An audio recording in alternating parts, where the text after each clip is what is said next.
Good morning. Thank you for coming. I just wanted to share a small thought of this week's Torah portion. Just the backstory for those who weren't here last week. Jacob has a favorite son, which, as anybody who has children or more than one child knows, as soon as you favorite one child over the other, that spells trouble. He favors Joseph, gives him special attention, gives him special clothes. Joseph doesn't help himself by tattling on the brothers, and then saying, telling over his dreams that just happened that he was came out on top, as if he was the ruler of all the brothers. That didn't help the situation either. Jacob tells Joseph, "Go and see if there's peace upon your brothers." The brothers had gone to shepherd their flock in different pasture. Go see if there's peace. So Joseph goes. He does as his father told him. And as we all know the story, the brothers kidnap him, gets thrown into jail. He gets sold to Potiphar, gets falsely accused by Potiphar's wife, gets thrown into jail. Correctly interprets the butler's and the baker's dream, gets released, becomes viceroy. Then there's the 7 years of plenty, the 2 years of hunger. And then when Jacob's family is forced to come down to buy food from Egypt, then he orchestrates a whole thing, and he accuses them of being spies, and eventually comes out to be reunited with them. The question begs itself, why does Joseph wait so long? Why does he wait 9 years to tell his father that he's alive? While he was a slave in Potiphar's house, obviously he couldn't do anything. He didn't have any power, He's 12 years in the jail. There was no rights in those days. And he couldn't, petition that he should be able to communicate with his family. But as soon as he becomes viceroy, why isn't the first thing at top of his list? Send a letter. Tell his father he's alive. He knows his father's obviously suffering, not knowing where he is, what's happening.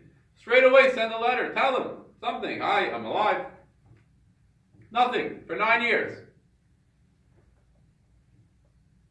Now, we could say, maybe on the simple level, we know from our sages told us that Joseph was only supposed to sit in prison for 10 years, and he was punished because he showed a lack of faith in God. For someone of Joseph's stature, he shouldn't have relied so much on the butler, and he should have relied more on God. And because of that, he was punished to sit another 2 years in jail. So maybe he thought, I tried messing with the system once to make it, better for me, and it didn't work out. Maybe I'm not supposed to tell Jacob, my father, that I'm alive. Okay, maybe. But on a deeper level, maybe we could say something along these lines. As soon as God created man, and as soon as there was more than one person in the world, they were able to fight, they fought. Cain and Abel, they had the entire world to themselves, right? They were both going to inherit half the world, and again, straight away they have to start fighting, and Cain kills Abel. And as the progression of the generation goes on, as we read in Genesis, it just goes from bad to worse. Finally, Abraham comes into the scene. Abraham discovers that there's one God, and we have to serve him. Abraham has 2 children, Isaac and Ishmael. And again, they're fighting. Isaac has 2 children, twins, Jacob and Esau. And again, they're fighting. Jacob has 12 sons, and still they're fighting. And so Jacob, who saw Joseph as his successor, tells him, I want you to go to your brothers and see that there is peace among your brothers. We can't have the Messiah. We can't have the complete redemption. We can't until there is peace among you. As any father knows, and as any parent knows, you're never happier than when your kids are in harmony and peace with each other. And that's how we bring, to God that He should feel, and He wants to bring the redemption, is if everybody's together in peace and harmony. So He sends Joseph on a mission. And He tells Joseph, find out if there is peace among your brothers. Joseph goes, and as we know the story, there is no peace. So when Joseph gets released from jail, what is he going to write to his father? He was sent on a mission to find out that there's peace amongst the brothers, that the brothers are united. What is he going to tell him? I still didn't fulfill the mission. He has to wait till the brothers come to him.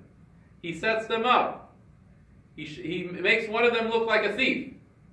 And still, they stick up for each other. Still, they're united. There's peace. There's harmony.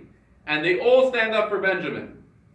And they all are ready to sacrifice themselves for the other. That's when Joseph says, okay, my mission is fulfilled. The brothers are united. There is peace. Now I can tell my father I fulfilled the mission that he sent me in 22 years earlier. I just want to take two examples from the history of the world to prove this point a little bit more. We see during the generation of the deluge and the generation of the dispersion. In the generation of the deluge, the people did the worst things to each other. They stole legally. They raped. They murdered. They did whatever they want.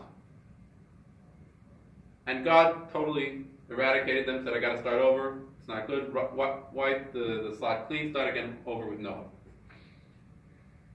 In the generation of the dispersion,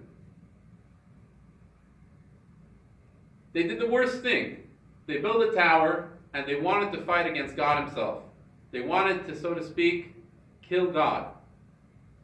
As our sages tell us, that they built a tower, and the point of the tower was that they should be able to stand and shoot arrows into the sky to kill God. That was the point. And nevertheless, did God wipe and say, I'm going to wipe and clean? I'm going to get rid of them, we have to start over? No. He dispersed them. Because as long as they were together, working together, even for a bad cause, doesn't make the cause better. But at least there's unity, there's harmony, there's peace between each other, and we can work with that. But if there's disharmony, the opposite of unity, then we can't even begin. There's nowhere to begin. I just want to bring also from the destruction of the two temples.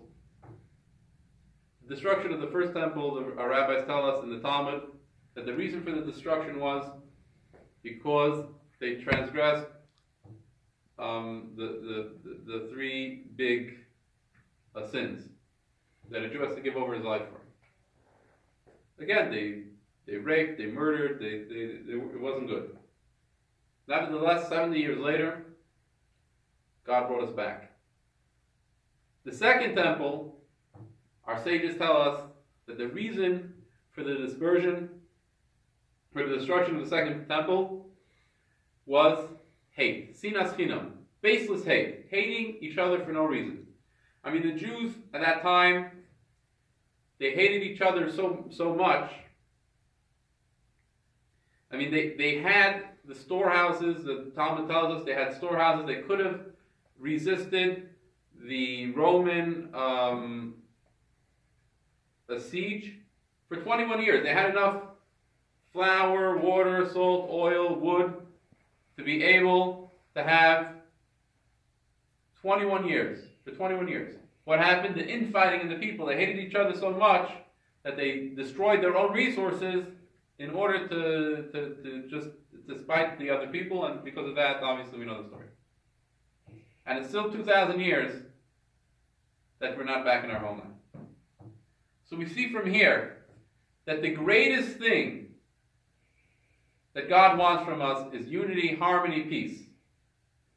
When we have that, we have everything. I want to bless each and every one of you that we should find peace with each other, and that will bring the ultimate peace, the Messiah, where it says that the wolf will lie with the lamb, and and everybody will know together, our only pursuit will be to pursue the knowledge of God. Amen.